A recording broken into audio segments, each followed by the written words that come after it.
right, what's good, friends? Welcome back to another episode of Friends Like Mine. Happy Friends Day. I am Natalie. Hey, friends. Hey, I'm Helen. And this week, we are super, super lucky to have I'm going to say, this person has some really solid opinions, and his opinions are his opinions. Like, they're definite, right? And I appreciate that about him. So I'm glad we got him on. We're going to chat shit about a lot of different things. But this week, the guest is my brother-in-law, Matt. Matt, introduce yourselves. Hey guys, this is Matt. Happy to be here, man, and just chop it up with everybody. All right, and Matt, I know I said you're my brother-in-law, but tell the people like how we know each other, maybe a little bit about what we connect on, and we'll go from there. Yeah, first point, brother-in-law. Definitely cross that off the list. We have many things in common. We're just pretty chill, laid-back people. That's kind of like what hovers us together. We can kind of talk about anything. There's never, we have our competitive stuff, anybody like for sports and all that stuff. But we just have a great vibe with one another. Yes. And there's never an upset moment, and it's just great. There's no, can't meet too many people like that. No, and you know what I like about Matt is we share. We're on the same wavelength about a lot of things. Like we could both sit back and peep game about shit, and Helen too, and be like, "Nah, this is fucked up."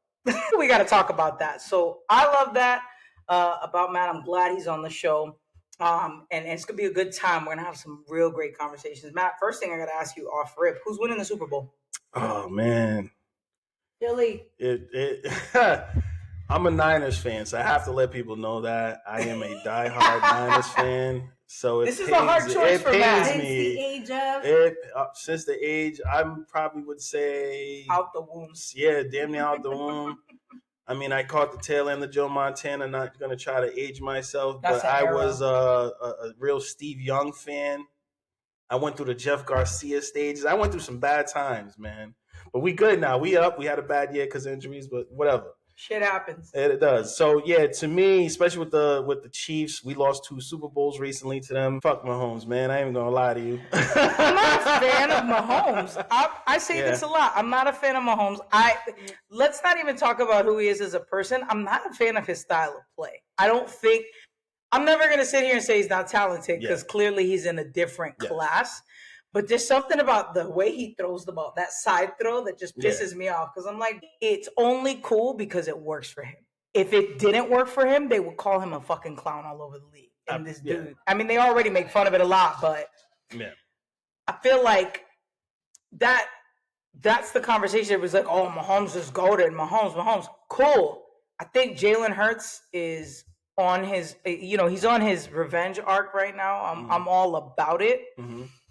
I've said this a long time. I cheer for Philly when I don't cheer for New Orleans, right? I'm an NFC kid. So, and I would love to see Philly take a chip home this time around. I think it's the one for me personally. And yeah, fuck Mahomes. I don't like him as a person either, but that's separate, right? That's just a separate thing. What about you? Philly. Philly? Yeah, I feel like they need to come back. They got cheated. Yeah. Crazy. Yeah. No, I get what you're saying. I definitely get what you're saying. I mean, I am. I hate both teams. I ain't even gonna hold you. Shout out to Jamie. Yeah, my boy Himes is a big Eagles fan. I mean, this is my dude, my right hand man. Like that's my guy, and he's a big Eagles fan. So low key, I'm happy for him, but fuck him too. Right at this point, I am rolling with Saquon Barkley. Yeah, that is the only person I'm rooting for. I really hate the Eagles, but I will root for Philadelphia, Saquon Barkley's. That's what it is. Mahomes, I've as the years have progressed, I don't like his attitude. I don't like the looking for the calls, how the refs protect him. It's kind of crazy what he does. But I get it, man. Tom Brady got calls. I get the great ones get certain calls and refs protect them. It's just I'm over it at this point. Yeah, but let's dive into that a little bit because that's a good conversation, right? That's a good question. Do the great ones get the calls because the media and the world at large has set them up to be a great, or do they get the calls because that's just their style of play? Like, you almost start to wonder what's influencing what. Like, in which direction is the pendulum tipping? Yeah. I mean, great question. I think the great ones, in a sense, when you become the face of a league, you get protected at all costs, and we need to protect that. So Michael Jordan has gotten calls, and he's a great. LeBron James. Don't get me started on You know what I'm LeBron. saying? So, like, the great ones, Kobe gotten calls. It's just when you get to a certain stratosphere of being the type of player that they are, refs gonna give you the benefit of the doubt. You know what I feel like? And I said this to somebody just a few days ago. I said, I feel like LeBron and Patrick Mahomes are the flop kings in their respective leagues. Because I have seen LeBron do some shit. Yeah. And I'm like, bro, I can't respect you when you do that. Because why? I understand that strategically it makes sense.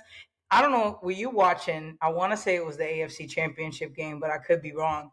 Troy Aikman called Mahomes out for slowing down intentionally, trying to get that roughing the passer play. Yeah. So, the divisional game against the Texans this year, he did the late slide. He did the late slide, which was crazy because I don't know what more you want defenders to do. And the defenders didn't even hit him. To me, you can't just run around like you're a running back and all of a sudden, decide I'm scared, I'm going to drop to the ground. Nah, that don't work in the league. So it's this balance of like, are we making them famous? Are we setting them up to be who they are and handing them greatness by making it a little easier for them to achieve it? How much of that is talent? Again, I'll never stop hating the way Mahomes throw the balls. It's just stupid, like that little side throw. Yeah. He's got a little bit of swagger to him that I don't get. Insane work ethic. The little finger clap and all that joint, the little snap joint. I can't. You gotta have some swag to you, but I don't. To me, what Patrick Mahomes possesses is a swagger. I'm not like this dude right here got style. Nah, he's the ultimate dad bod. That's just 100. I mean, ain't nothing. He is nice. I don't want to take that away from him. Sure, the dude is nice. He is a problem. I think if he does get a 3P, it puts him in the realm and maybe the second best of all time. He might pass Joe Montana at that point. He's GOAT talk. There ain't no GOAT talk. That's crazy to me. All right, you could hate Tom Brady. That's 7 rings. The argument between Jordan and LeBron is about rings. Why are we switching it up? Tom Brady got 7 of them things, 2 different teams. And Tom Brady beat him on the head up to win the Super Bowl. That shit is dead. It was a clinic. Yeah. And it's not like Mahomes hasn't been outplayed, right? And again, look, I'm a Niners fan, but we didn't lose because of Brock Purdy. Brock Purdy brought them. We lost in overtime. You see what I'm saying? Y'all had some shit calls too, though. Oh, dude, we've had the past 2 Super Bowls, the holding calls that they don't call. Listen, man, people don't like to call this conspiracy theory with the rest, but you can go back and watch the tape. It is wild. I'm not saying that it's rigged or nothing like that. I'm just saying. I'm the first one to say it's rigged. They get away with more calls than anybody, and it's crazy. So, who do you think is? And we'll get off football in a second. Who's a team that you think has potential? It's like up and coming. The sleeper, maybe. I mean, Tell me why it's the Saints. Just kidding. I'm playing. Nah, go Saints. I think go Saints. I ain't gonna hate. Go Saints. I mean, clearly, I think we got a glimpse of what the Commanders can be. Yeah, they hit a home run with Jaden Daniels, and I just think Jaden Daniels. He's nice. I mean, he's nice. I like you again. I got to see it back-to-back years because we saw C.J. Stroud last year cook as a rookie. He wasn't the same dude this year. So you gotta see more of it. I think they need a solid number 2 receiver to go with McLaurin and give him some help. Or Ertz is a nice tight end, but a little older. You need to get some, a little younger there. But I mean, I can't hate. I'd probably say the Commanders are the next team. When you get a quarterback out of rookie deal, you could really, and he's nice. Yeah. You can build a whole roster off of that. You good for 5 years. Jaden Daniels is either going to be really amazing. He's going to have us all with our jaws dropped in a year or 2. Yeah. Or he's going to be one of those people that has great potential and then flames out. Flames out. The one that died, Aaron Hernandez. Oh. Yeah, but they play different positions. Aaron Hernandez had great potential. His personality fucked him up. Yeah. I mean, that's a slippery slope too. Yeah, Hernandez, I ain't gonna lie. I mean, we're in the New England area and we're from the New England area. Aaron Hernandez is nice. You take out the personality, you take out all that stuff out the door, and you talk about pure skill set. The dude was a tight end, could play receiver and running back. Yeah. Like that's unheard of. And be nice at all of it. Like he'd probably be retired by now. had he stayed in the league. Yeah, But I think he or could have close been to it. Kelsey. I think Kelsey wouldn't be in the conversation if He'd Aaron have the Hernandez. potential. He'd have the potential to be one of the greatest tight ends to ever play the game because you could move him around in different positions. Yeah, absolutely. Oh, Great. does anybody else feel like January has been 400 years long? Right. January was, by the way, we're not. If you're listening to this podcast and expecting it to be any other way, just so you know, Happy Black History Month. Yeah. Happy Black History Month. We don't. Yeah, fuck straight all up, that man. shit. Yeah. I mean, the Black History Month should have been in January because that shit's long as fuck. Yeah. But they want to give us 28 days. Well, they try to take it away, but whatever. It's cool though. Yeah, fucking wild. Every time I get on Instagram, I'm just holding my breath for whatever stupid shit I'm gonna find. I hate it. And again, if you're listening to this podcast, you're going, don't get political. Y'all in the wrong place, wrong episode, wrong podcast. Yeah, and that's okay. That's all right. Yeah, I don't think we get political in a sense. We just talking about everyday life because it impacts us all. Yeah, that's real. Whatever way you swing. At the end of the day, you need to understand there's two sides to the story, right? I don't care if you vote this or vote that or whatever, man. Just do your research. That's all I ask of people is to do your research. That's it. And then be able to hold a civil conversation and be open to different aspects from everybody. That's all. Yes. 100%. Back to January being 8 years long. Yeah. I feel like we lived through so many insane moments, right? Not even insane, but just culturally like crazy shit. For a lot of Latino people, it was a remarkable moment. Bad Bunny drops at the very beginning of the month.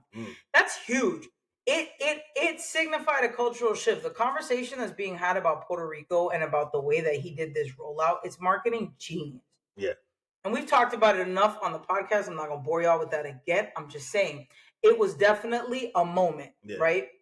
You have the inauguration after that and people, because Bad Bunny, you have that 14-hour TikTok ban.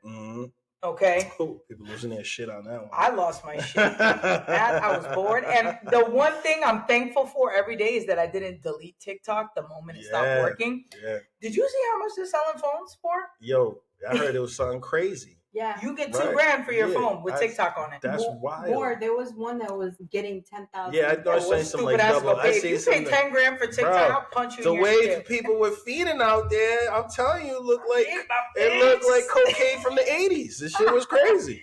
Natalie and Jalen were on. Yeah, Jalen's not here because, as y'all could predict, if anybody wants to hit the comments, where do you think Jalen's at? I feel like she's at a concert somewhere. No, she's out of the country. Oh.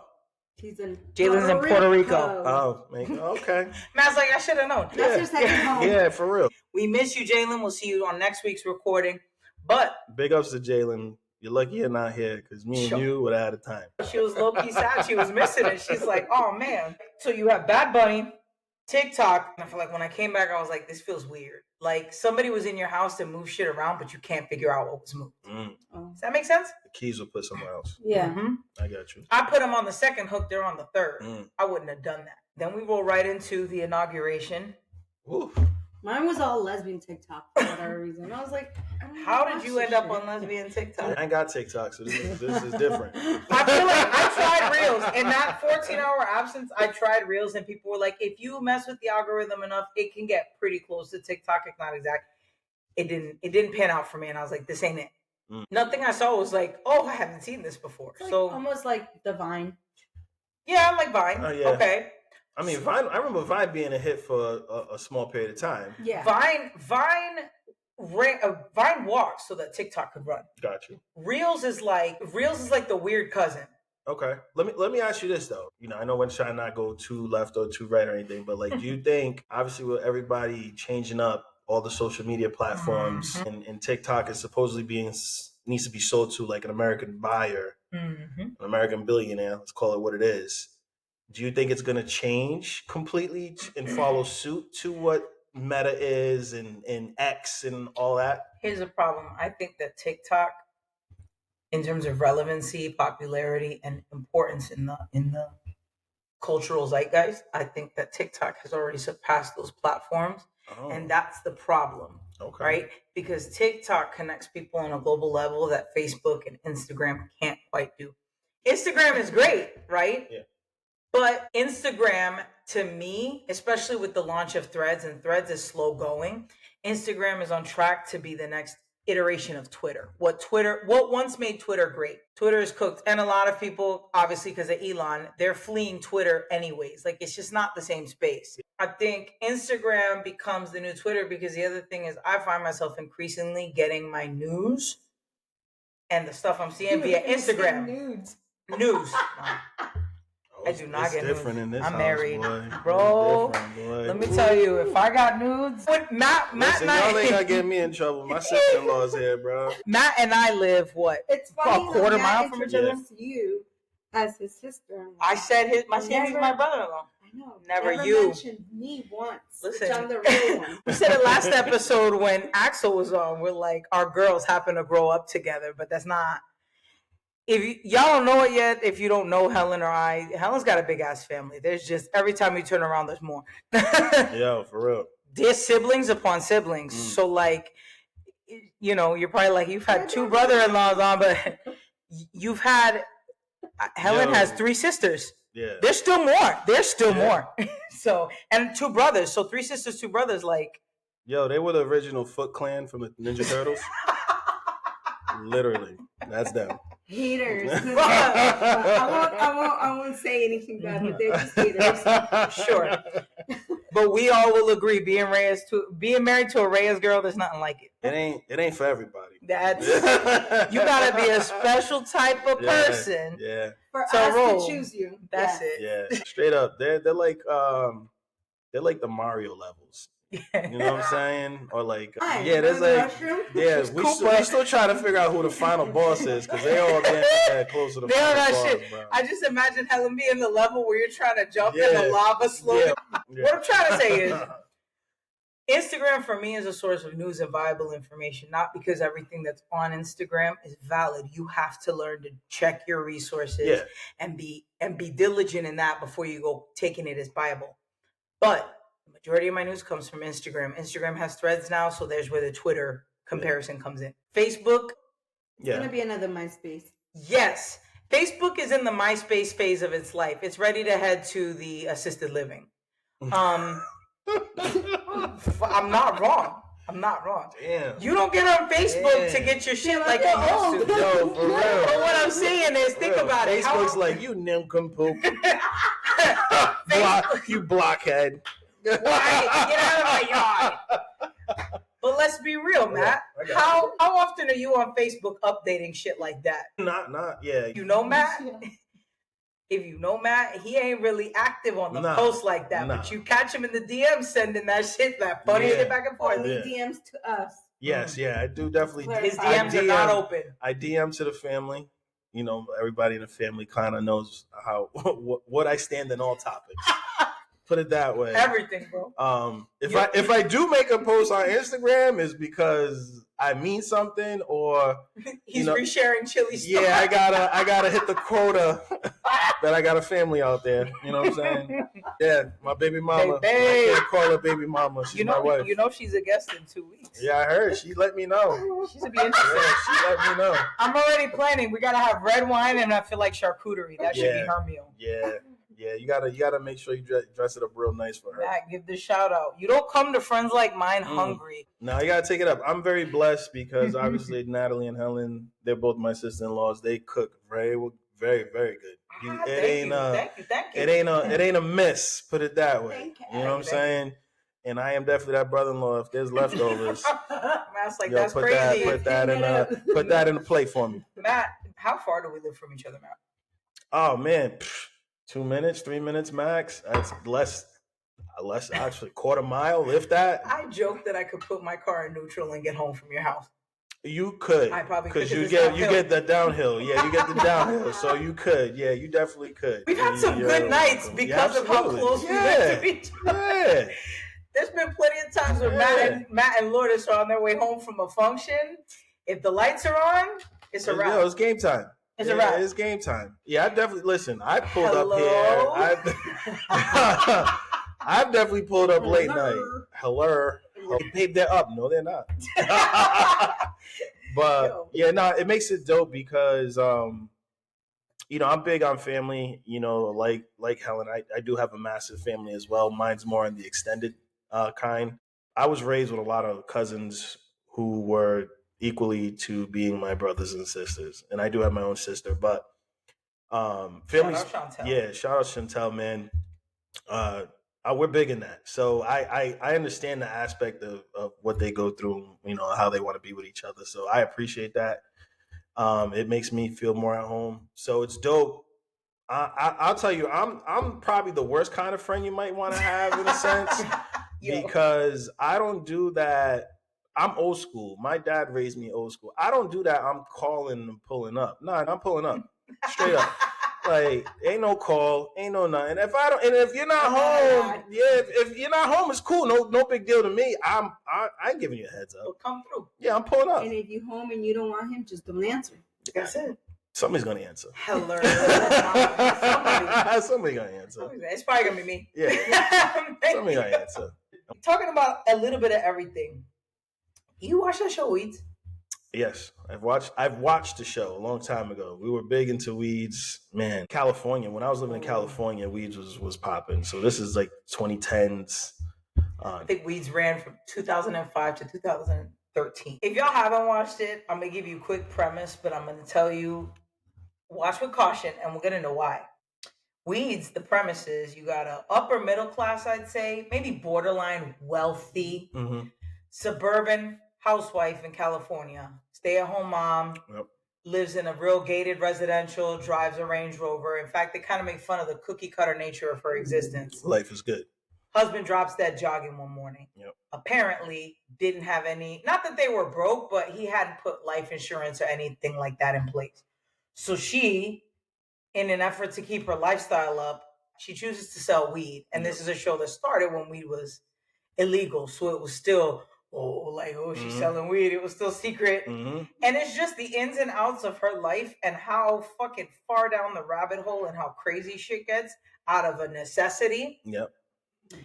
And that whole premise has like a crazy impact on our life. Great show, except I was watching it the other day, man, and they were saying some sideways shit.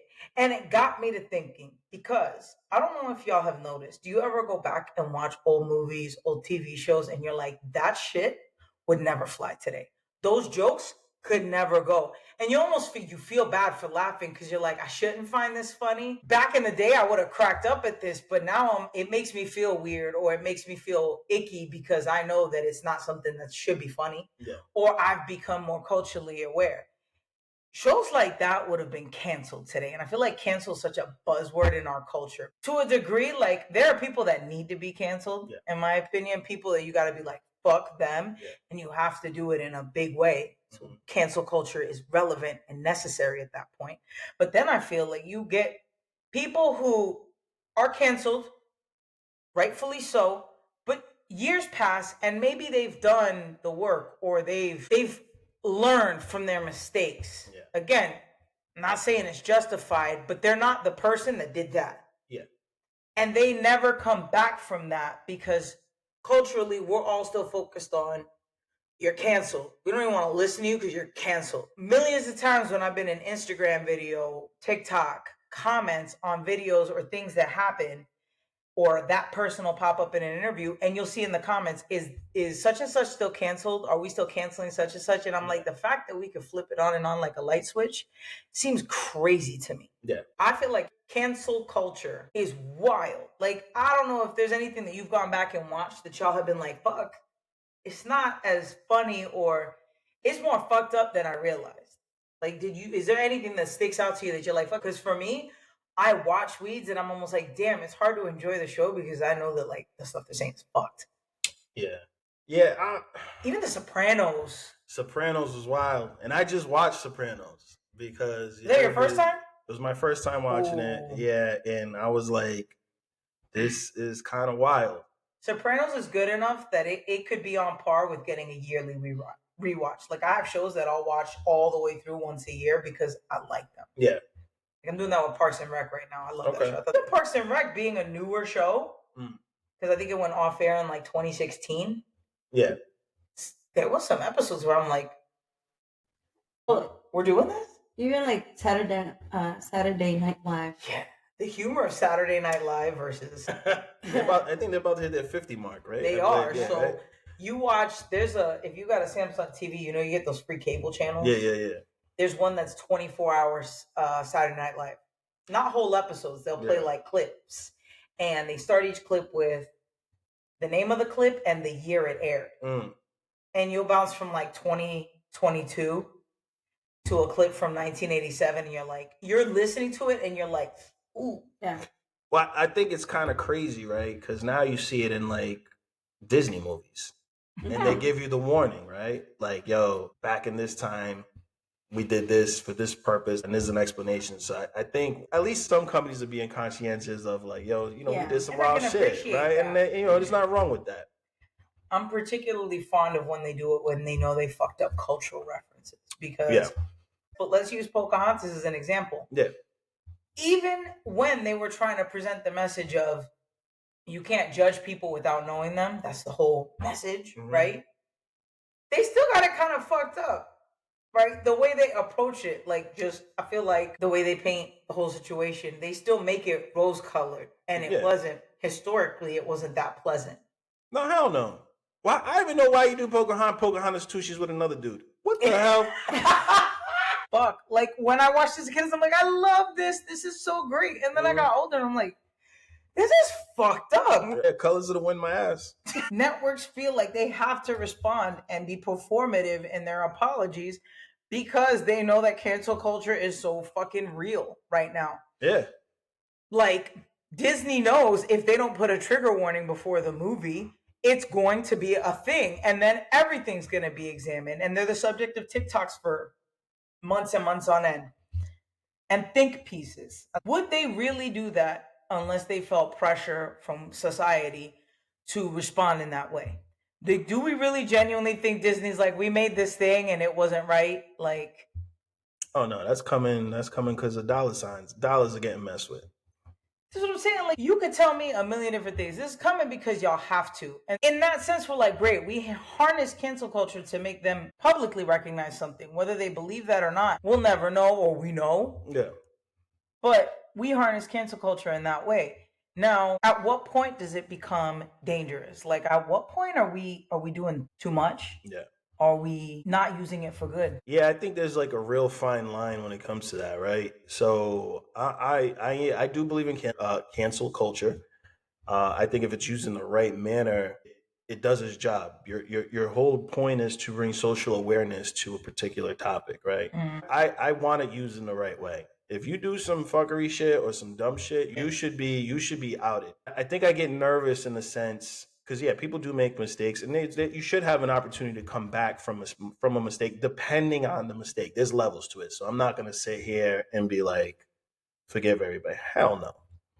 But I think depending on what it is, you should have an opportunity to redeem yourself. Now, me personally, I don't want to take food out of somebody's mouth, so I don't like when people get fired. That's just me. I do think you need to be conscientious of how you act because you're putting yourself out. So it's good and bad. It's good and bad. I don't like the taking the food out of your mouth aspect. 100%. But you do some dumb shit, you might have deserved that one. That's where my guilt comes in because I'm like, damn, am I impacting them by not supporting them? But then I'm also like, I work so hard for my money. I'm not just going to give it to whoever and support or patronize somebody who ultimately could give a fuck less about me. Yeah. Because for every one of me that might stop, there's a million others who feed into that shit. Yeah. I feel like nowadays you cancel somebody and the side of people who are on their side of it, they come back a million times stronger. And it's not even about what the person did anymore. It becomes about which side of the public's outcry is louder. But I think that's the day and age we live in. It's pick a side. Yeah. Yes. Unfortunately, that's the reality we live in, right? It's pick a side. That's where we've come to this point where we are is like, you're either here or there. And it's unfortunate where back in the day, you could be like, bro, you fucked up. Like, you're wrong. And for you to think the way you think, yeah, cool, freedom of speech, freedom of your thought, right? I think people fail to realize now is, even though you have freedom of speech, there's consequences, right? You know what I'm saying? I don't know I don't know how good that freedom of speech feels at that point. It's the trade-off. You see what I'm saying? And I feel like celebrities are getting so sick of cancel culture that at Yeah. this point they're like, how much am I willing to lose to be able to say whatever the fuck I want to Yeah. say? How much is it worth to me? Maybe they've said one or two things and the cultural frequency is so ever constantly changing that what gets you canceled today, hey, don't worry, because there's this whole other group of fucked up people who think just like you that will make you 1,000 times more popular for being controversial. Yeah. Cancel culture is such a wild thing because you have such extremes at this point. People can get canceled for something minor. People can get canceled for something major, and there's no aligned timeline to forgiveness, right? Sometimes the people who fuck up, again, I'm not diminishing anybody's experience. Yeah, 100% clear. I am the first one to be like, fuck those people. Those people will do some shit like be racist, be openly homophobic, be openly transphobic, xenophobic, whatever you want to say. Be any of those things, which are massive, massive fuck ups. And the public will forgive them, or the amount of shitty people who support them will so quickly outnumber that it becomes nothing but a news clip in a month or two. And they're right back on their bullshit. Yeah. Whereas somebody who does something maybe that comparatively is a smaller offense or socially is not as bad, like it truly came from a place of misunderstanding. Yeah. Those people never come out of it. But I think it also depends on how far you are, On the hierarchy? On the hierarchy. I feel like it's how hateable you are. I don't think, because there are people that you can just look at them and you're like, that's a hateable person, I'm canceling them. Or you could look at somebody who's like, they're super likable and I'm never going to cancel them. Or like, I can find a reason. But Patrick Mahomes is a great example of that. There are people who absolutely love Patrick Mahomes and him and his wife can do no wrong. There are people that absolutely hate Patrick Mahomes. So if Patrick Mahomes doesn't respond to a tweet in the way that he's expected to, or doesn't voice his opinion on an issue quickly enough or passionately enough, then it's, oh, fuck him because he clearly made a choice, right? Drew a line in the sand. Where the amount of people that will come out and go, we love him because he's taking a stand for what is right for him, far outnumbers that.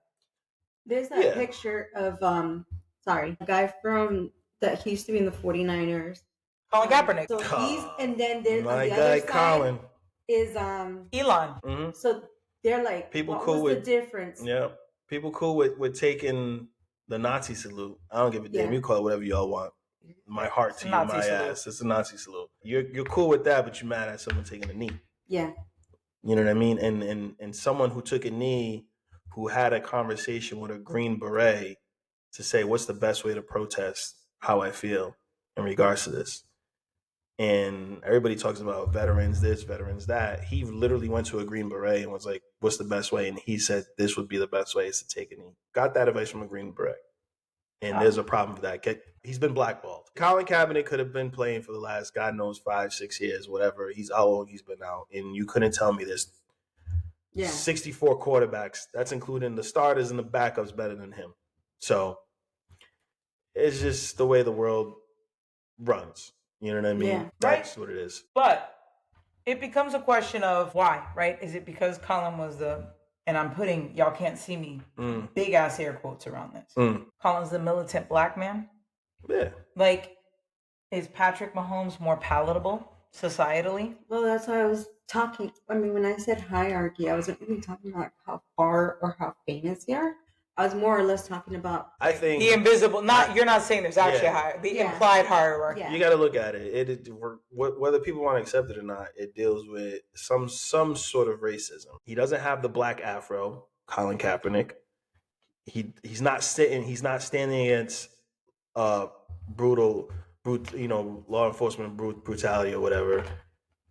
He's just, I'm staying in the middle, and he clearly doesn't voice his opinion on certain things. He likes to, I keep to myself on how I want to vote. It just lets you know where you stand on certain things, and it's just whether people want to accept that or not. That's on you. If you have an issue with something, especially in terms of the black culture or the brown culture or anything like that, you will voice your opinion. You have a certain feeling that is engraved in you. because you grew up in this certain culture, and when something seems wrong, we voice that opinion. Like all the master protections When you that are going on. start keeping it PC, you can't lie to anybody. You just show where you stand.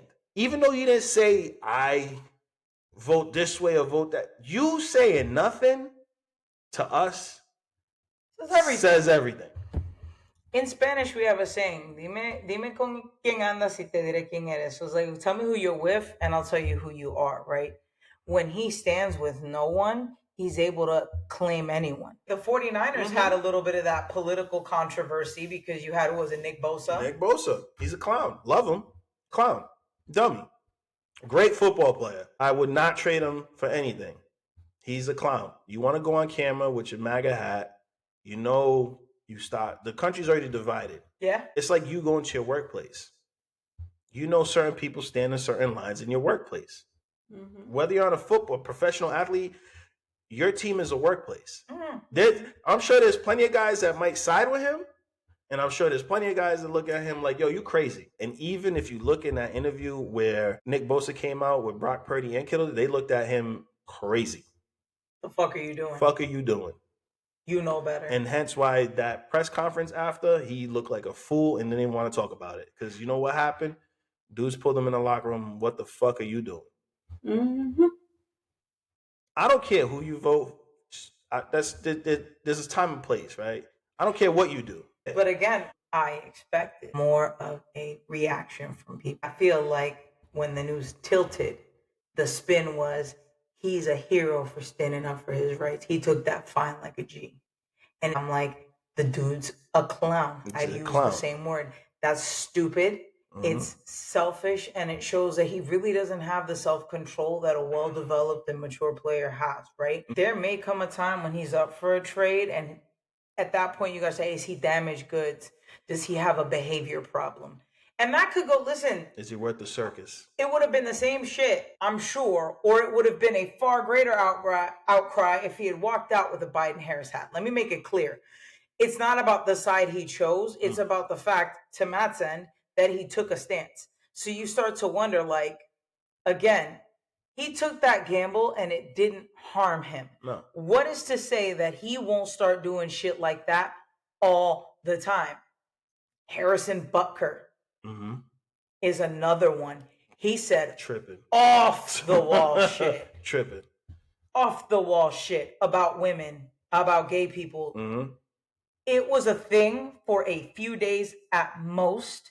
And he is status quo. He wasn't blackballed. He wasn't pushed out of the league. But you gotta remember where where they're at. Kansas City. Kansas, I mean, yeah, sure. You're in the Bible Belt. You think Andy Reid tolerates shit like that? Do you think Andy Reid had a conversation with him? I think Andy probably pulled him to like, yo, listen, you can vote. You do what you want. Don't bring us all in. And I think any good coach would be like, cool, whatever way you want to go. There's a place for that. It ain't here. But that's why I say, once they got in that locker room, that shit changed up because he was real quiet and humble when it came to his press conference after. If you go watch it. I didn't watch that. If you watch his press conference, he didn't want to talk about it. They asked him about it. They asked him about it. He didn't want to talk about it. What'd he say? He said, yeah, we're going to no comment. We're going to move on to the next question. So that means someone got in his ass. You think you look at your teammate differently from then on? Absolutely. I think, well, he's made it clear from when he was drafted. So I think the guys knew. Like, I know people, right? And I know where they stand on certain things. We all do, right? Yeah, for sure. Right? But I know what to expect out of you, right? It's fair. So, in my mind, I feel like I know how to, like, handle people like that or manage people like that in a sense, in terms of relationships. Like, I try not to hate you unless you give me a reason. It takes a lot for me to like, be like, nah, I'm good with you. But I can manage that. This might sound toxic, I guess. Sign me up. Toxic. I feel like an effective method for me to send a message, because I am a non-confrontational person. I tend to be too fucking nice, and I freely admit that. Shout out to therapy. I'm working on it. An effective message for me, I ice people out. I don't have. There's no confrontation. There's no nothing. I like to say I put you in timeout. Right. Okay. And it like cold turkey, cold shoulder, like that. Yeah, but normally that person is probably already You do that avoiding to the Helen a lot? Does conversation. Helen get iced out sometimes? No. Oh, you Never. lukewarm. We bicker a lot. Everybody knows we do. We're that, but it's because we're very much the same person in different shells. Yeah. Well, she's a Reyes too. We're two sides of the same coin. Like we just handle things. I feel like I haven't had to ice out anybody here, right? There's people I've iced out, and it's been a thing of like I'm not reaching out to you, and you not reaching out to me. But I feel that's easy with certain scenarios, right? Sure. So what if you can't ice out completely? You just don't like certain opinions. Well, then I'm not icing you out. Just manage it. All right. Okay, I got you. There are, and I have said this before, there are certain relationships. Let's put it in terms of canceling. There are certain people I just can't cancel. It really depends on your proximity to me emotionally, not physically. It's what is my proximity to you emotionally right now? Mm-hmm. And what are the unintended consequences of my decisions in that realm, right? So like I said, it's never been anybody here because like, first of all, I care about y'all, everybody, way too much to do that. I have done it to people before and feel like they've never said anything to me, but I feel like they know and they understand why, and they maybe know they fucked up, but they've consciously decided that it's too late. So it's not worth trying to mend that. Okay. Right? And I feel like we all do that a lot. We're like, fuck it, they're mad, I'm mad too. And then both people just stay mad until something crazy happens. Yeah. I learned that lesson the hard way this year. Okay. The hard way. But I learned that lesson the hard way this year. Life really smacked me in my shit and was like, hey, check this out. You wanted something crazy to happen? You needed to be woken up here? Here's your wake-up call. And like, you want that smoke? It's been very few people, but there's certain relationships you just have to maintain. You're gonna disagree with that person, and you learn different coping mechanisms. You know, I might say my piece back, and then I'm just gonna be like, give you space to cool down. I have plenty of people like that in my life right now because opinions are so incredibly strong at the moment, and I am very, very, very, very, very stuck in my convictions right now. I'm entering a season in my life where, because of the hard lessons I've learned, I am not going to back down from expressing how I feel because we're in a storm of erasure. But you just said that you weren't confrontational. I'm not confrontational, but I'm also not going to not express how I feel. There's a difference between confrontation and, like, if you want to rhyme it, proclamation, right? I will forever proclaim my side of the table. I will tell you exactly where I stand. I will make that absolutely crystal fucking clear. How you choose to respond to that is entirely on you. Yeah. Because we can just not talk about it and cool. You can express how you feel and cool. I might tell you why I think you're wrong, but I'm done trying to convince people to choose a side because that happened already. But this is why I love you now, because you're nice. You literally go back. This go back to you being nice, and I respect that. Probably, I respect that. You really think before you make your move. I'm trying. Yeah. No. See, I'm all for the smoke. Well, yeah. Once you open the door, this is what I say. This is what I mean by, like, there's consequences. Once you open the door, don't be mad about what comes out after it. You know what I'm saying? So I'm with you. I think you have every right to voice your opinion. Once someone opens that door, it's not like I'm going to go out there and wear a t-shirt, sign this is what no. But if we're going to have a conversation, be ready for that conversation. Don't just wing it. Not with me. Because you better have some facts. You better have some stuff laid out for me. Yeah. I've been in your shoes in the sense where it's crazy because I've actually cut off a cousin of mine who we were cool, man. And just because of his stance on certain things, I've actually, and it's been a long time coming in the sense that I kept it going in conversations on things that were sent to me and all that stuff. And, you know, Lourdes, my wife, was like, yo, just cut him off. I didn't want to give the satisfaction of blocking you. Yeah. Damn, blocked. Like, yeah, I blocked someone for the first time in my life. Does that feel like a punch to the chest a little bit? In a sense, it hurts me in a sense because I feel like it's almost like I'm somewhat defeated. Yeah. I don't want to give you the satisfactions. I feel like you think you're winning by me blocking you. But it came to a point where I'm like, where if I see him, I'm ready to. It's on site. On site. Shit. And I'm too old to do that. I'm 40. Like, there's no need. right, Not man. to check the birth Yo, certificate. yeah. Yo, when I met Matt, you couldn't have told me that he was Cape Verdean. Not that like I ignorantly didn't know anything about Cape Verdean culture. It's a beautiful culture. Mm-hmm. Love what I've learned about it. The music is phenomenal. The food, Yeah. and the people are fantastic. What a warm and friendly group of people. Cape Verdean. Shout out to y'all. You couldn't have told me Matt wasn't Puerto Rican. He had to be from Carolina. Like, what do you mean? He's Raul Alejandro. He's Raul Alejandro's cousin. If you look at Matt, we're probably the same. I got more muscle than Raul. We ain't gonna do that. Yeah, we gotta chill out. I got more muscle than him. Yeah, you do. Yeah. But like, you couldn't have told me Matt wasn't Puerto Rican. I think I remember asking Helen. I'm like, what do you mean? Are you sure? Yeah. He's not Puerto Rican, or maybe I asked Lourdes, but I was just like, he looks Puerto Rican. I've gotten it all. I got cousins that look like Matt. Yeah, I've gotten it all. I've gotten the Colombian, Puerto Rican. I've gotten so many different things. So geographic history is we are islands off the coast of Africa. We were colonized by Portugal. So essentially we were a slave port. And so the slaves that had to come to America was actually they went through Cape Verde. So that's how we came to be. So we are mixed. You can probably mix us with the predominantly Portuguese, but the French. Mm-hmm. You get a little bit of Italian, a little bit of Spanish, Dutch for sure. Definitely come in all shades and sizes. I can tell you that. But yeah, I'm very proud of my culture, man. I think as everybody should be proud of their culture. I'm proud of mine. I am not who I am without being Cape Verdean, man. I love my country. America is where I was born. I am first generation, but I speak Cape Verdean. I'm fluent. I was raised in it. I am as much as a Cape Verdean than the dude that lives over there and born there. I promise you that. And the crazy part is I speak old school Creole. So I probably sound like a lot of the younger generation's grandparents. But I love how culturally appropriate that is. Like your parents. Yeah, I mean, they made sure we knew what we are, man, and I'm super proud of that. And the crazy thing is when you appreciate your own culture and you love that culture, you can learn to appreciate other cultures that you come into contact. So you're more open. Yeah, I'm super open. Yeah, absolutely. Like obviously Ellen's my sister-in-law, and they're from in the Guatemalan side. My wife's Guatemalan, and I've been to Guatemala, man. Let me tell you, that man. Was a trip.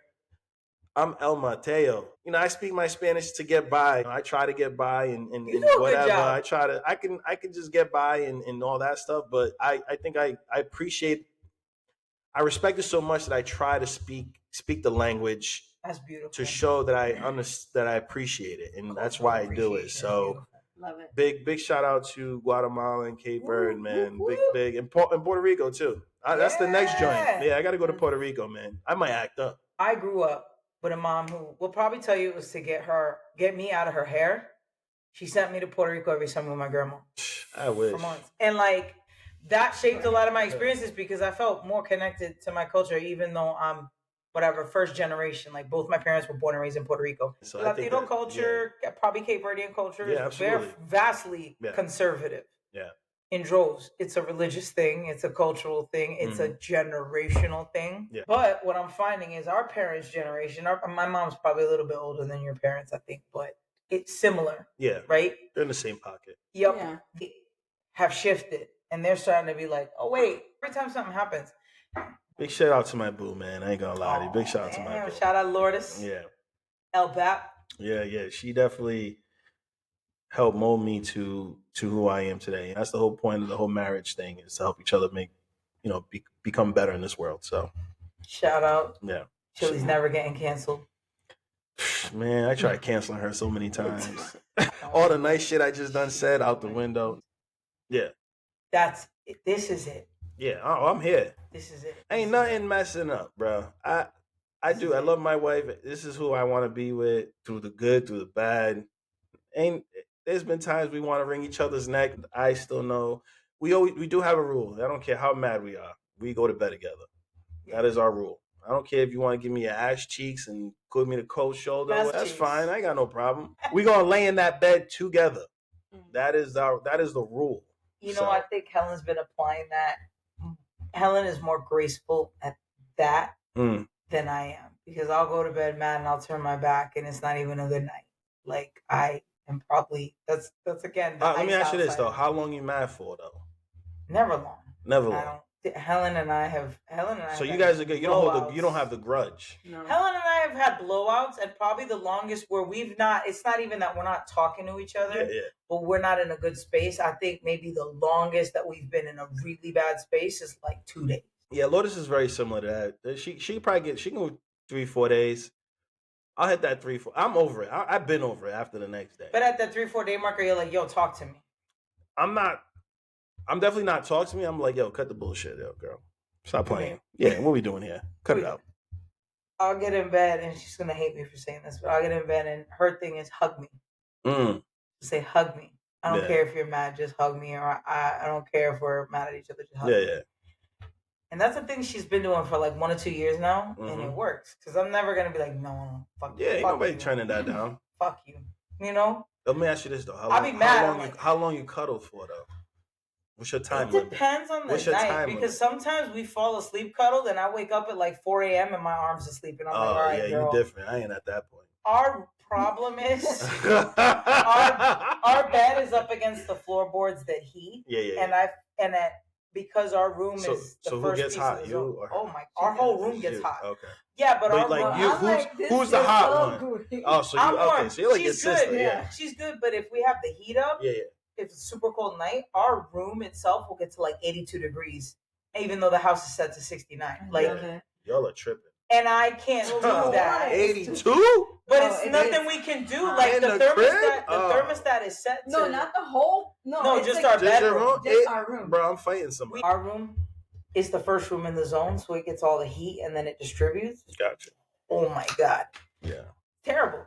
So it's minimal. Now, if I don't have the heat cranked up, or if we fell asleep with the door open, sometimes it's like I wake up the next morning and we're still hugged up. Rare, but it happens. Yo, Lourdes is getting 5 minutes of these arms. That's it, bro. That's it. You got Popeye arms though, Matt. You out here with. I don't she have would love. muscle. I'm pretty sure she loves for me to hug her longer. Yeah, she the cuddly one. She loves to be cuddled. Oh. Yeah, she wants me to hug her. She's in her soft girl. But then era. she'll cut me off because then she gets hot too. Yo, she's hot. Like so, I'm a warm body, so she loves to like lay up on me because I generate all this. Yeah, I'm a furnace. Let me ask you, does she stick her cold ass feet on you? Hell yeah, man. Brother, I'm like, can wild, you bro. not? Yo, I get. Yeah, she put her cold ass hands. She be like, "You're so warm," and I'm like, "Yo." Sometimes I feel like Chili goes to bed. It's like a fucking morgue. It's fucking cold everywhere. How the fuck did you get so icy? Dude, it's just crazy to me. So Matt, you used to sell cell phones back in the day, right? Man, this is definitely early 2000s. So I started off Emerald Mall. Shout out to Emerald Mall. Hey, an icon. Yeah, staple. Man, we were selling. Man, I used to think I worked Mobile Solutions. Now, were you the sidekick era? I was in the sidekick era. Yeah. I know you made dough. Oh, dude. I know you made dough. I was Nextels. I had every Nextel. I mean, the little bloop, bloop. I mean, yo, you had a razor. I had a razor when it first came out. I had the sidekicks. I had all the sidekicks. Shout out to AOL and AIM. Ooh. Y'all don't even know that. That did you ever have a BlackBerry? Because BBM I had BlackBerry Pearl. BBM was popping. Yeah, BlackBerry Pearl. Yep, I used to have it in the gold, Bro. the Ross Gold. Dude, Rose gold. I mean, at that time, money was being made at a young age out of like just sheer stupidity. I didn't know how to act. I did not know how to act, man. And I had a 2002 Chrysler Concorde. Oh shit! I used to call that shit the Batmobile. Air Force Ones. A bunch of football and basketball jerseys. Throwbacks. I mean, we come from the era, the throwback joints. Ooh, I come from that era.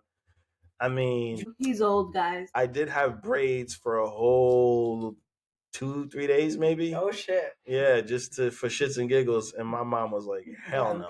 My mom was like, "You tripping?" You know what's crazy? This is how you know that we're scared of our parents. Yeah. I have been kicked out / moved out, whatever. I was officially on my own. My parents had said, "Get the fuck out." Yeah.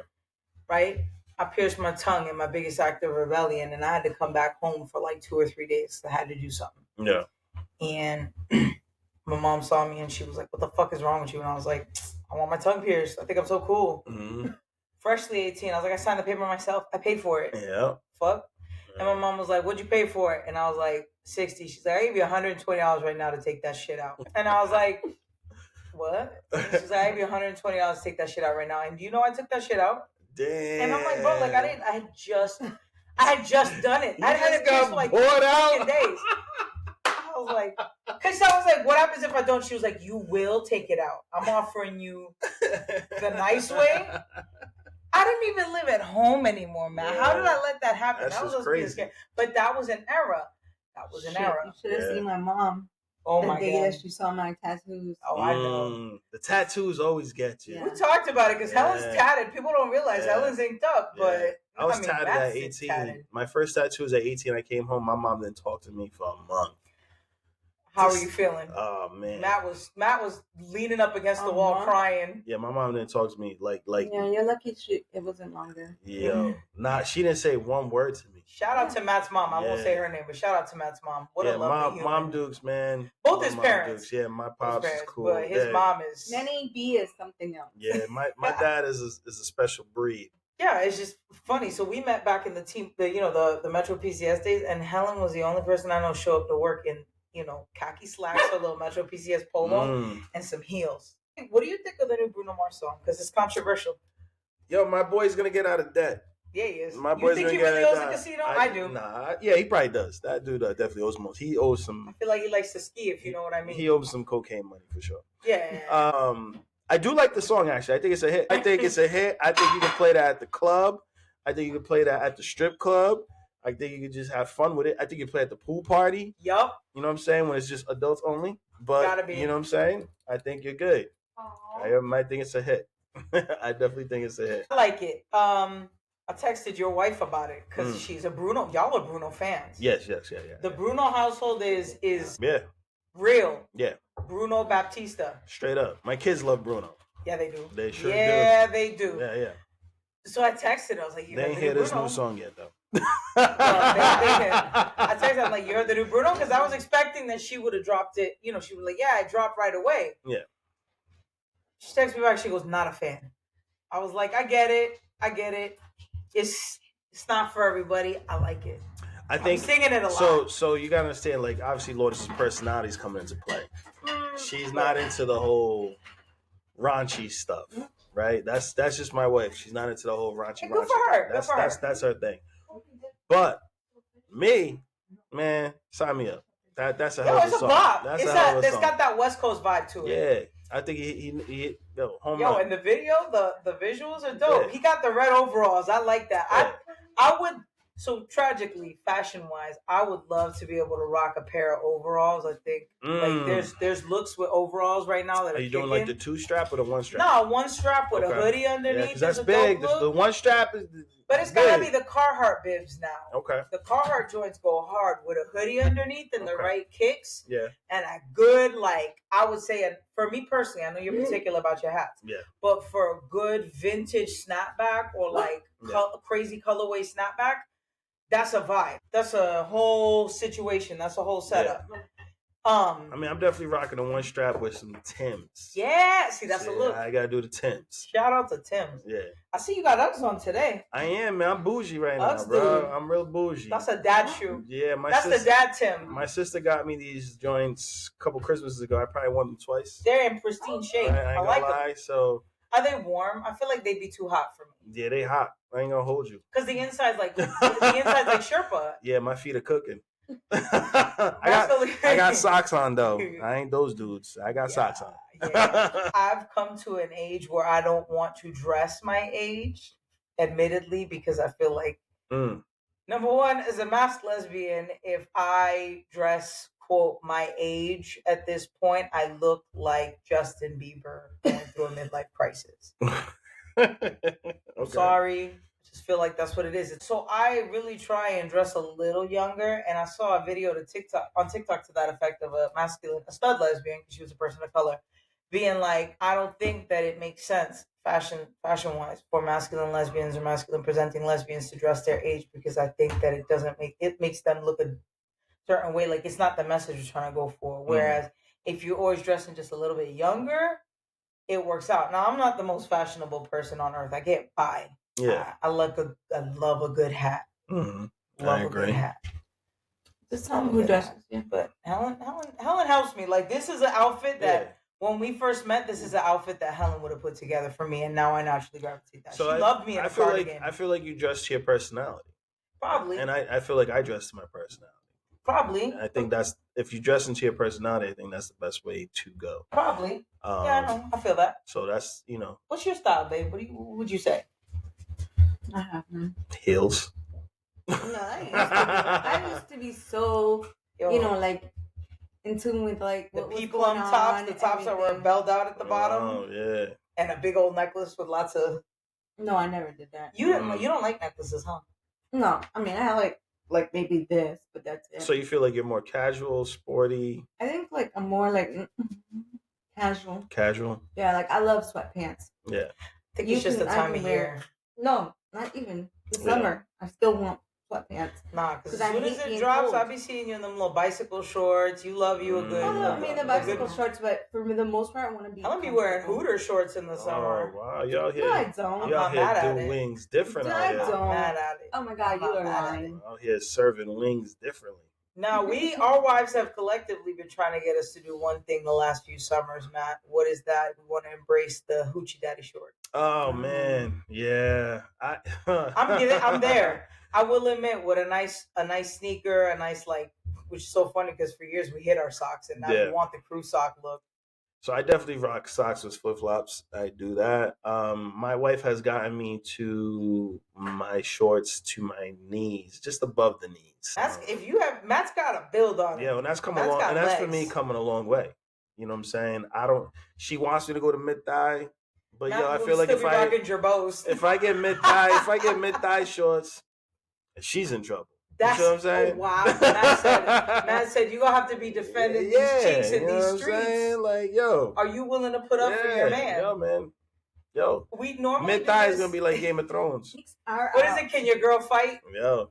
Can your man fight? She have to learn. Damn, bro. I said I'm doing y'all a favor.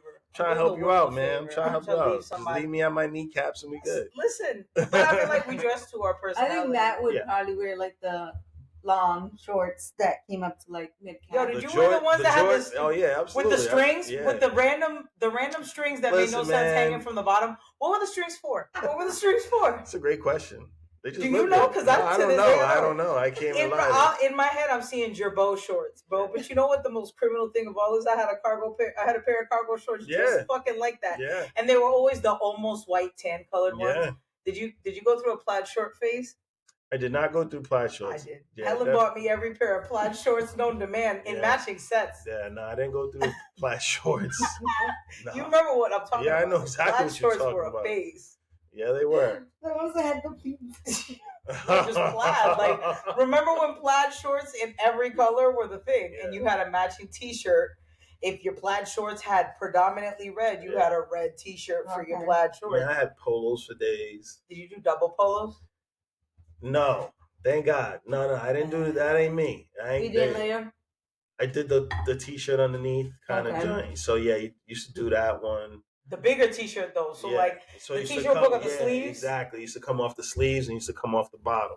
So you had your T-shirt showing. I have it on good authority. Matt was a white blazer dude. I sure was. It was South Beach no matter where you were, huh, Matt? Miami everywhere. Matt was like Tony Montana. Yeah. Ooh, I'm out here stunting. Yeah. I'm that man. You know what I'm Matt saying? you never a fedora though, right? No. Did you get to the crazy color? Had the kangaroo though. The Kangol. Yeah, I had the Kangol. You had a Kangol. I had a Kangol, brief period. Shout out to Kangol. Yeah, you have to catch me. It had to be the right event, the right setup for me to really. The setup was super. Matt was like, "You want me to show out? I'm gonna show you out." Yeah. Man, a club hated to see Matt coming because it was a wrap. I was ready. I was business. I was business. Don't let me in. We grew up in the era that you wore business casual to the club. It was. But the thing was crazy color variants. Because when in a business setting, would you ever wear a fucking white blazer? Yeah. We wouldn't, but dudes had white blazers. Yep. They were the striped button-ups that were really loud. Mm-hmm. Like the colors were wild. And you were starching the fuck out of them cuffs on Friday night because they had to poke out of your blazer. Yeah. Express was making so much money off of us. Oh, that looked like that going to the mall. Matt was in an Usher video 7 days a week. Yeah, I ain't gonna lie. Yeah, I was out there. You know why I know that? Because you sold cell phones. Yeah, that was it. Yep. Cell phone dudes who sold cell phones in the early to mid 2000s were a different fucking breed. Bro, it was a crazy time. It was a crazy time because we was making money, and then when you could cut and make the ringtones for girls, it was over. Matt was like dude from Boys to Men in the "I'll Make Love to You" video when he installs the alarm. He's like, "Here's my card if you need anything." Yeah. Not call customer service. No. Call me. You need a ringtone. I'm all the service you need. Here's my cell phone number. You know what? Yeah. I used to do that, just being nice at Metro, and I had a couple. I had a couple real out of pocket people have my phone number, and I was like, "Oh fuck, yeah, damn it, bro," because now you calling me. I want to appreciate you for being on. Yeah. Before we go, we got 2 things we need to do because we didn't do it at the top of the episode. Okay. Crazy hypothetical. I was gonna ask you something out of pocket, but I shout out to my sister-in-law. I want to be nice. Yeah, I need to live. You gotta lock your wife in a room full of spiders for 24 hours. Okay. But if you're willing to be the one to click the lock closed, at the end of it, you get $1 million. I gotta lock in spiders? In a room full of spiders. Click clack. Click clack. Click clack. Bye. Spin the wheel. How pissed do you think she's gonna be? She ain't gonna be pissed when we cut the check. What you talking about? That's gonna be paid for therapy. Yeah, what's no problem, babe? I got you. Fine. It's on me. I'll see you on the other side. You want me to get you a snack? Cool. Love you. Bye. How long you gotta be locked up? 24 hours. 24 hours, babe. That room, those spiders popping. I will kill you. You lock me in a room full of cockroaches, I promise we're getting divorced. And I'm taking the $1 million. And listen, $1 million for me, cockroaches. Put whatever you want. $1 million. Bro. You're willing to tolerate them crawling all over your body for that much? $1 million? Absolutely. You don't think you're a little traumatized by that? No. So you don't mind bugs? $1 million? I don't mind anything for $1 million. Not everything's for sale. Not everything. But a lot of things for $1 million. Like I said, a lot of things can be bought for $1 million. Matt's going out in a romper and Tim's. He's walking these streets like a bad bitch. Wait, but is it like cheers? The romper is like the shorts? It's a hoochie daddy romper. $1 million, people lying to themselves. He's gonna look like Beyonce from the Crazy in Love video. Listen, $1 million. I mean, yeah. $1 million. I don't know if I could do bugs, but would you be mad at me if you know we're getting $1 million at the end of it? Or if I tell you $1 million, like we got this. You gotta sleep with some spiders? Yes. I don't think I ever recover from the feeling of feeling like it. No. I'll make your feelings go away when we go away on vacation. What are we talking about here? $1 million. I might knock out my mom for $1 million. Like, you kidding me? What are we talking about? Yes, Mom, I'll give you some bread. I got you. Chantel's listening to this episode right now. Like, yeah, but she knows it's true. She knocked herself out for $1 million. She was like, "I love you, but I can't. I'll be so I can't do this for you. I can't put you in that position." Yeah. If she was like, "No, Matt, I can't."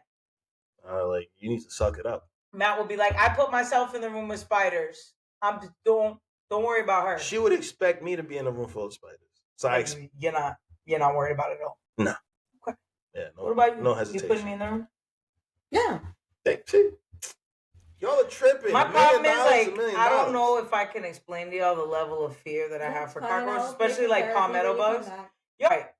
So he asked you crazy hypothetical. Mm-hmm. Chili's getting pushed into the room. No questions asked. That's gonna be $1 million. Slap her on the butt. Get in there, girl. Bye, baby. I'll buy you all the 11s you could ever want. Whatever you want, girl. Whatever you need. I'm locked up. Oh shit, a sing along. Yeah. She gonna be locked up. I don't care. That's like, I'll come check on you. Yeah, I'll knock on the door. I got a bathrobe for you. I'll bring all the raid you could ever want. Like, boo, you want a conjugal? That's like, I'll go in there with you. Like, it's okay. It's $1 million. What are we doing? What are we doing? Next thing, what's going triple platinum in your Apple Music right now? Ooh, that's got great taste in music, y'all. Hey, we share that. I'm big on music. Right now, right? Like this moment. What do you recommend? So I've been listening to a lot of Chewy right now, the Puerto Rican artist. Love that. But then I'm also in my island vibe because in my head it's summer already. So like BL, Frente al Mar, that's my song of the week. I'm going to just throw it out there now. Okay. Song of the week is BL, Frente al Mar for me. What's your song of the week? I don't know if I have a song of the week. I can tell you I've been impressed with one album which I thought I would never give a chance to was Big X The Plug. Not He's heard one it. of those newer school Young rappers? but I ain't gonna lie, I liked his vibe. Okay. I was impressed. It's normally a thing. I'm very picky with music. Nada will tell you. Yeah. I come up from the '90s, 2000s era. We're a tough group in general when it comes to music. I Yeah. think we collectively, probably our cultural Yeah, minglings, we all have good taste. But if you can impress this group, anybody in this group, yes, on the ox, yeah, you got fire taste in music. yes. And it happens occasionally. I ain't gonna lie. Yeah, if I let you hop on the speaker with your playlist, you better be right. I'll cut you off in a heartbeat. So Big X the plug. That's Big your X the joint? plug is his album. Any song in particular, Um, or your track number even. I think it was his third track. I gotta look at the name. Do you remember when new music used to come out on Tuesdays? Yeah, I tell people that and they look at me like I got 10 heads, and I'm like, before the streaming era, new music Yeah. came out on Tuesdays and you were at Best Buy, or, oh my God, why is the name escaping me now? The giant, sometimes it was like two-store, FYE. Oh yeah. You was getting your CDs on Tuesday. That was a big thing. You was picking it up because you had to have some dope shit to play in your car. Yeah, that was Friday. a big thing. What's your song of the week? What are you really into? Oh, you know what? I gotta add though. So the Weeknd's album came out. Oh, I have complicated feelings about The Weeknd. I don't know if I like. think it wasn't that bad. I don't like That the it wasn't that album bad. in its complete. How some people are jumping all over it, but the first track with the Thriller sample, Yeah, that was good. I fucks with it. I fucks with that. All right. So you heard it here. Big X the plug. Check out the Weeknd album, Helen. I really haven't been listening to just one thing. I kind of listen to everything. Because whatever you listen to, I listen to. Do you like what I listen to? Sometimes. Saturday that is going hard in R. You don't like that kind of music at all, but they put out an album that Axel and I are on that wave right now. Pues Saturday that album's good. They did like the Mexican, but it's like trap too. Yeah. Oh, good shit. I'll play you a few. Yeah, you gotta throw some of that out. So, Fuerza Regida, BL Frente al Mar's got like an Afro beats vibe to it. I don't know if you've heard it. It's play you a sample. We'll get a live reaction from Matt. I did like Central C did a song with Young Miko. I haven't listened to it. That was a good. Yeah, that's my vibe, man. Any type of song where I could just listen to that beat and just vibe outdoor, like chilling. All right, so that's what was scoring triple platinum in your playlist right now. Yeah. And that Bruno Mars. Yo, people hearing Bruno Mars, man. Bruno Mars, he got a hit, man. You know what? If Bruno Mars is smart, and this is where I always say I would have loved to have worked in A&R, which is a dying field sometimes. Yeah. These days, it's a lot harder. Yep. If I worked in A&R back in the day, if I'm Bruno Mars A&R, I'm getting a remix with Too Short on it. I'm doing a remix with Too Short on it, and E40. That's kind of like that hyphy shit. I feel like he got like that strip club song, so I feel like you should call T-Pain. T-Pain's good. Listen, you do what they used to do back in the day. You get an East Coast and a West Coast remix. So you're whatever. You're down south. You're dirty south. You do a remix with T-Pain and Ludacris. Because Luda could kill that beat. Absolutely. Yep. Absolutely. Luda could kill that beat. You get Luda and T-Pain on the Dirty South remix. Yeah. Maybe you have Jermaine Dupri chop up the beat a little bit for like Luda's portion to give it that extra. You could do an East Coast version and get some of the like sturdy dudes. I wouldn't do drill. No, yeah. But maybe like you know who would probably do great on a East Coast version? I think, believe it or not, A$AP Rocky or Joey Badass. Joey Badass would kill an East Coast version of that. Yeah, big up to Joey Badass. I like you wanting that smoke, Joey Badass. I'm here for it. I fucks with it. Yeah. He called out Kendrick. Yeah, that's brave. I'm here for I could even see Big Sean on it, believe it or not. Yeah. Big Sean. And then you get your West Coast version, which is the Supreme remix, and it's Too Short and E40. Because just imagine on that, if I do say what? Yeah, no. Yo. E40 had a moment. He's had multiple moments. He's got the longevity that goes with him. He's just like a staple. And if you really want to get crazy, although if we go back to the theme of this episode overall, right, he might be canceled. Snoop. Ooh. Yeah. Cancel Snoop. Yeah, pre-crypto Snoop. So, but you see what I'm saying? Like that's a vision, and that's the shit that we were fortunate enough to have in the early 2000s. You would get 4 remixes to a song. We sure would. Battle of the Coasts. You would literally have a playlist with 4 sons in there, same songs. And every version was like, you know what's so the South had a run, man. South did have a run. You remember when Jeezy was like, what does he say? All I know is it's like, been getting paper. Yeah. You was losing your shit in the club. That crazy. Boosie wiped me down to this day. Will have me brushing my shirt. I can't stand Boosie, man. Nah, but Boosie wipe me down. What is it? Shoulders, shirt, pants, shoes. There you go. Shoulders, shirt. That's some shit. Listen, Fuck Boosie though. Nah. Biggest homophobe on the planet. Fuck you, Boosie. He is. Yo, Boo, he Fuck tripping. you, That's your Boosie. daughter, man. You love your daughter no matter what. Shut up. Fuck up, Boosie. Move on. Simple. That's it. Simple. You canceled on this podcast. You probably never hear this shit. Watch this go viral on Baller Alert last night. Podcaster calls out Boosie. You homophobic as fuck. Yeah. Fuck you. And Boosie, you asking for a Trump pardon, bro. Come on, man. Yeah, man. You whack as fuck. Come on, bro. Your music's, listen, you had a moment. That's why your only moment. I respect you hip-hop wise, but come on, bro. Yeah, when he did that shit with Webby. Yeah, that was that. Come on, bro. INDEP. He got some hits. He had some hits. Fuck Boosie. We're going to say it again. Listen, man, it's tough out. It is tough out here. I heard you stands for R. Kelly, man. Oh my God! I know. What? Listen, I heard you stands for R. Yo, listen. Wasn't he the one defending Diddy too? Jesus Christ! R. Boosie's Kelly catalog is tough not to dance to. That's where he comes. It comes That's tough. Why I even play it. He's gone. Comes tough. R. Kelly catalog is. As I've deleted him. I've deleted him from my catalog. I can't do it. Yo, lie, you better than me. R. Kelly, you nasty, bro. You tripping, you nasty, but damn, fuck R. Kelly. You made good music, bro. I can't hold you. Yeah, Diddy tripping. He didn't do nothing. He tripping. Fuck Diddy.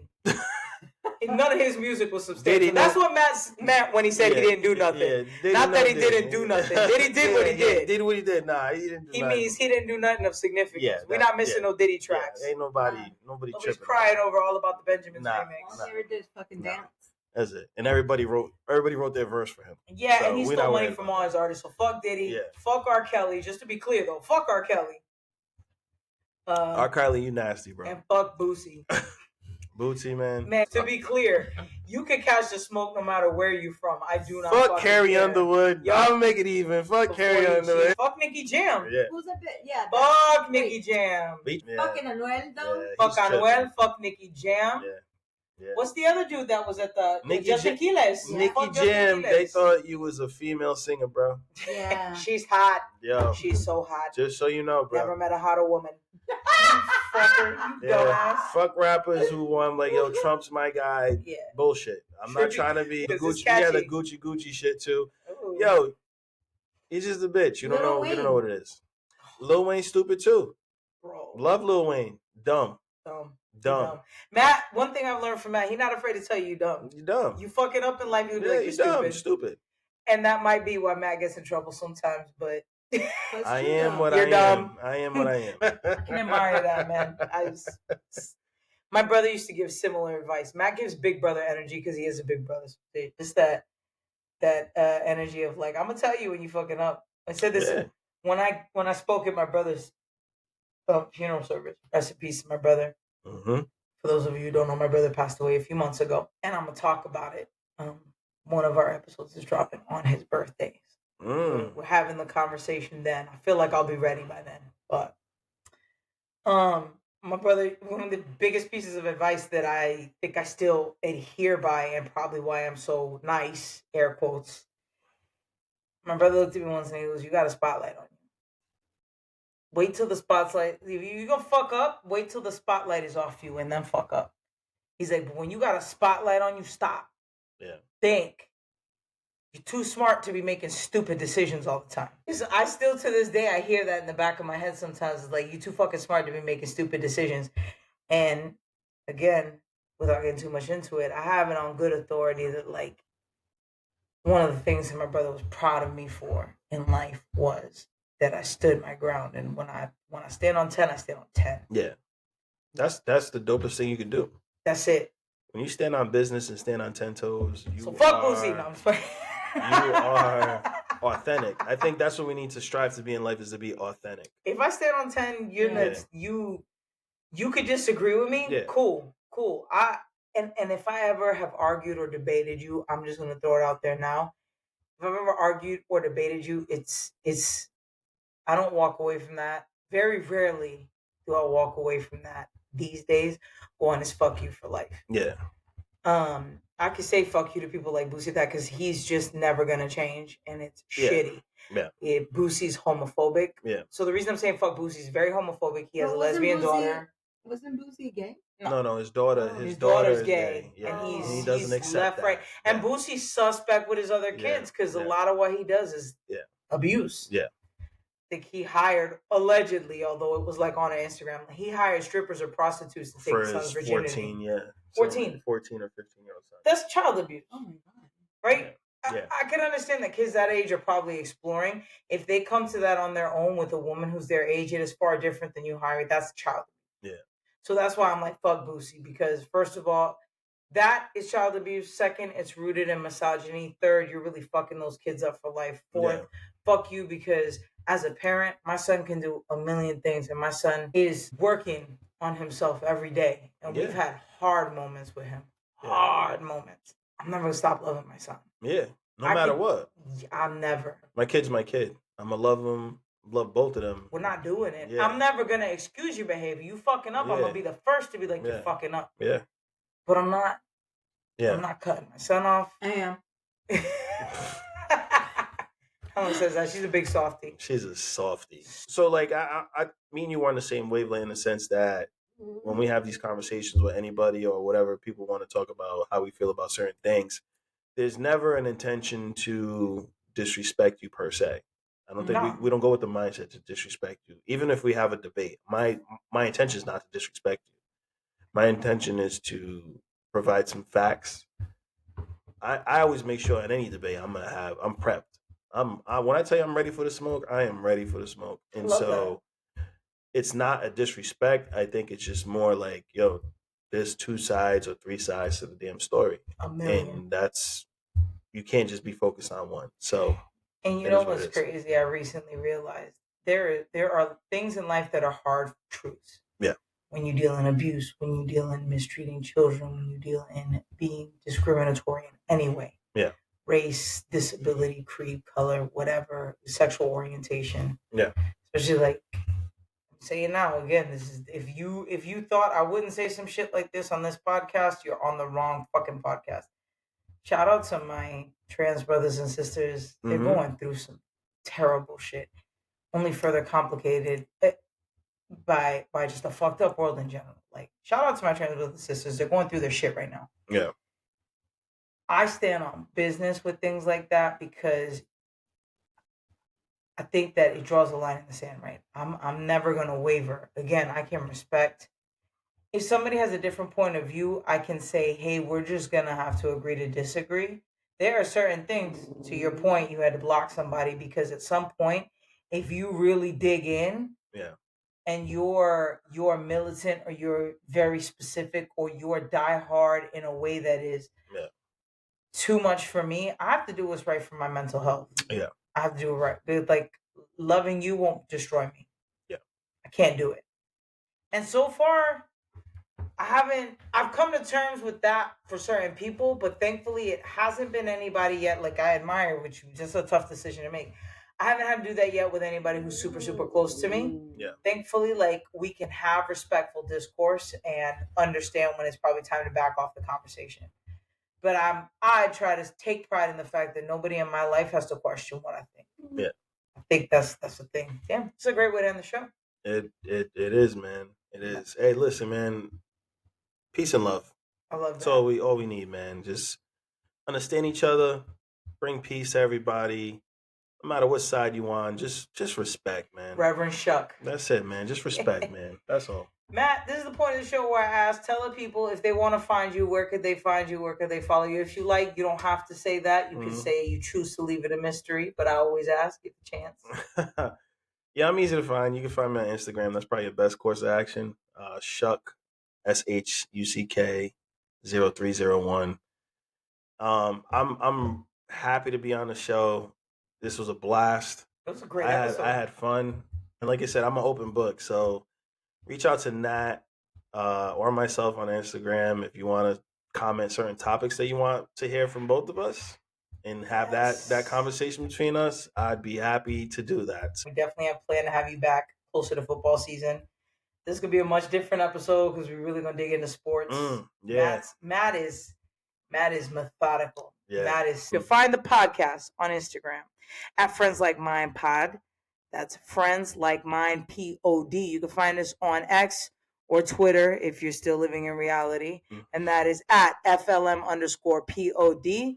Shout out once again to Jalen. Jalen's not here. She wished us a great episode. She's sad she missed it. We'll make sure to have her on next time you're around. Jalen, you missed a good one, girl. Yeah, you did. Yeah, I need some smoke with Jalen. So I definitely got. I'm about to FaceTime her. Yeah, she's probably hanging out with Bad Bunny. Yeah. But shout out to Jalen. So again, that's at FLM_pod. You can catch us. Listen, y'all. You can catch us on Spotify. You can catch us on Apple Podcast, Amazon Music, Audible, iHeartRadio, and special announcement, we now have a YouTube channel. So if you want to pop us onto your YouTube, please do so. Listen, we're here to keep bringing you quality content. It's really, really important. You follow us, help grow our following, help grow our episode count. We hit 200 streams this week. I think that's a big deal. Yeah. Shout out to our listeners in Russia. Strangely enough, Russia. 9.3% of our listeners come from Russia. There's a random fact for you. So shout out to those listeners. Hope you're enjoying the show. We have some listeners in Guatemala. I want to shout them out as well. Appreciate the love to our friends in Puerto Rico and all across the world, the country. Thanks for tuning in. We'll see you on the next episode of Friends Like Mine.